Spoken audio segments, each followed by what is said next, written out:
श्रीकांत शिंदे यांच्याजवळचा निकटवर्ती असणारा दीपेश म्हात्रे यांचा भाजपात प्रवेश होतोय। ठाण्यामध्ये एकनाथ शिंदे यांना थोपवण्यासाठी वनमंत्री गणेश नाईक हेच निवडणूक प्रभारी म्हणून समोर येत आहेत। नाशिकमध्ये समीर भुजबळ आणि गिरीश महाजन जुळवून घेण्याच्या तयारीत आणि शिंदे गटाला बाजूला करण्याच्या तयारीत होते। अहिल्यानगरमध्ये विखे आणि जगताप म्हणजे राष्ट्रवादी आणि भाजप जुळवून घेण्याच्या मानसिकतेत आहे। शिंदे गट बाजूला करण्याची तयारी। कणकवलीमध्ये आपलं अस्तित्व राखण्यासाठी शिंदे ठाकरेंसोबत जुळवून घ्यायला तयार आहे। नारायण राणे यांनी स्पीड ब्रेकर टाकला। हे स्पीड ब्रेकर क्रॉस करायचं असेल तर शिंदे आणि भाजपा युती तुटली म्हणून समजा, असं सांगितलं गेलंय। सांगायचा उद्देश एकच की एकनाथ शिंदे यांची हतबलता, दिल्लीचे वाढलेले दौरे, शिंदेंनी समोर करण्यात येत असलेली नाकाबंदी सांगतेय की शिंदे यांना चारही बाजूने टार्गेट केलं जातं। एकनाथ शिंदे यांना नगर परिषदा, नगर पंचायतीवरती आपलं नेतृत्व प्रस्थापित करण्यासाठी महाराष्ट्रातील वेगवेगळ्या नगर परिषदांमध्ये किंवा वेगवेगळ्या जिल्ह्यात, तालुक्यात दौरे करणं गरजेचं आहे।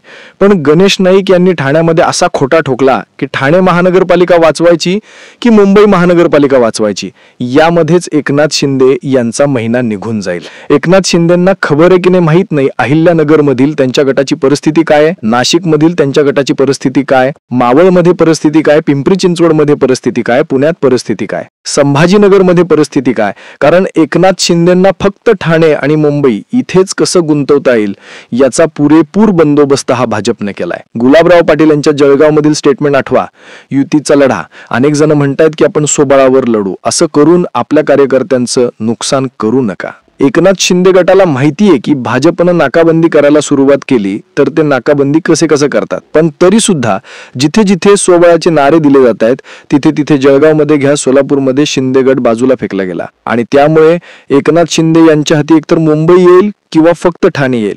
मुंबई तर कधीच येत नाही, ठाण्यासाठी कस लावावा लागणार। पण मग ठाणे सोडून दुसरी कोणती महापालिका शिंदे यांच्या ताब्यात असेल की नसेल हा प्रश्न आहे।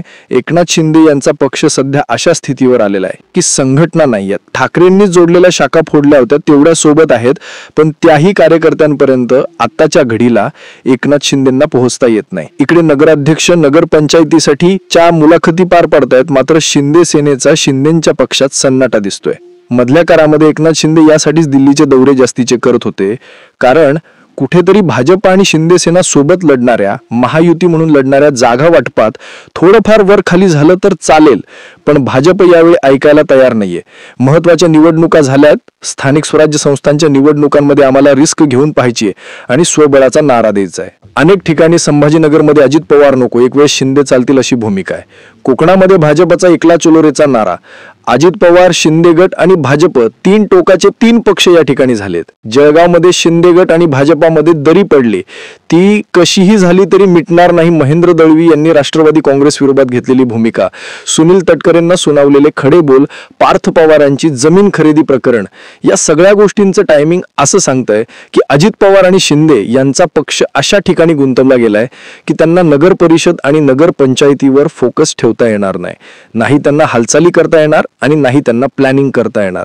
त्यामुळे या सगळ्या भूमिकांमध्ये अजित पवारांशी असणारे 41 आमदार जिथे जिथे आहेत ते 10-12 आमदारांच्या बळावर नगर परिषदा लढल्या जाऊ शकतात, पण शिंदे सेनेचे 57 आमदार असताना सुद्धा स्थानिक लेवलवरती सत्ता त्यांची नाहीये, कारण भाजपचा शिंदे सेनेला वाढता विरोध। निवडणुका 5-7 वर्षांपूर्वी झाल्या होत्या, ज्यावेळी शिंदे आणि ठाकरे सोबत होते आणि राष्ट्रवादी काँग्रेस आणि अजित पवारांचा पक्ष विरोधात होता। म्हणजे कसं की शरद पवार आणि ठाकरे यांची युती नव्हती, त्या आधीच्या स्थानिक स्वराज्य संस्थांच्या निवडणुका झाल्यात आणि आता एकच एक चित्र बदललं गेलंय। मावळमध्ये भाजप आणि राष्ट्रवादी, अजित पवार गट यांची फक्त तळेगाव नगर परिषद पुरतीच आहे, ती युती झाली। श्रीरंग बारणे कुठेही नाहीयेत। मावळात स्थानिक स्वराज्य संस्थांच्या नगर परिषद, नगर पंचायती झेडपी मध्ये शिंदे साहेबांनी ठरवलं, कुठेच दिसत नाही। अशी हतबलता शिंदे यांची जी आहे ती स्पष्ट होताना दिसतीये की वनमंत्री गणेश नाईक यांना ठाण्यासाठी प्रभारी म्हणून नेमलं, ठाण्यात त्यांनी तितकीच ताकद लावून आतापर्यंत घेतलेल्या जनता दरबारामध्ये गणेश नाईकांनी आपल्या बाजूने केलेलं वातावरण सगळ्याच गोष्टी सांगतायत की हळूहळू करून शिंदेच्या हातातून कंट्रोल सगळं संपत चाललंय. गेल्या काही दिवसांपासून शिवसेनेचे अनेक मंत्री जे आहेत ते अडचणीत आल्यात. चौकशीचा ससेमिरा सुरू आहे. तिकडे जळगाव असेल, सोलापूर असेल, नंदुरबार असेल, अनेक ठिकाणी शिंदे यांच्या पक्षाला धक्का मिळतोय आणि या सगळ्या भूमिकांमध्ये आता एकनाथ शिंदे स्वतःला कसं सेव्ह करतील हे पाहण्यासारखं आहे. पण अमित शहांनी कुबड्या हटविण्याचं केलेलं विधान आणि त्यानंतर राजकारणातील बदललेले कोण सांगतायत की बऱ्याच काही दिवसांमध्ये शिंदे अजित पवार यांना साईडलाईन करण्यासाठीची वेळ शोधली गेली. उद्या 18 नोव्हेंबर ही तारीख आहे. कोर्टात सुनावणी होती की तारीख पुढची दिली जाते हे पाहण्यासारखं आहे. पण कपिल सिब्बल यांनी 45 मिनिटं मागितली. यात जर आणखी एखादा ट्विस्ट किंवा पॉइंट जर आला तर शिंदेंना तिकडेही आपला फोकस हलवावा लागणार आहे. राजकारणामध्ये कोणाला किती वर जाऊ द्यायचंय आणि कोणाला कधी दाबायचंय हे फक्त भाजपाकडून शिका. कसं पाहता या सगळ्या मुद्द्यांकडे कमेंट सेक्शनमध्ये जरूर व्यक्त व्हा. अशाच माहितीपूर्ण व्हिडिओसाठी आपल्या चॅनलला आवर्जून सबस्क्राईब करा. जय महाराष्ट्र.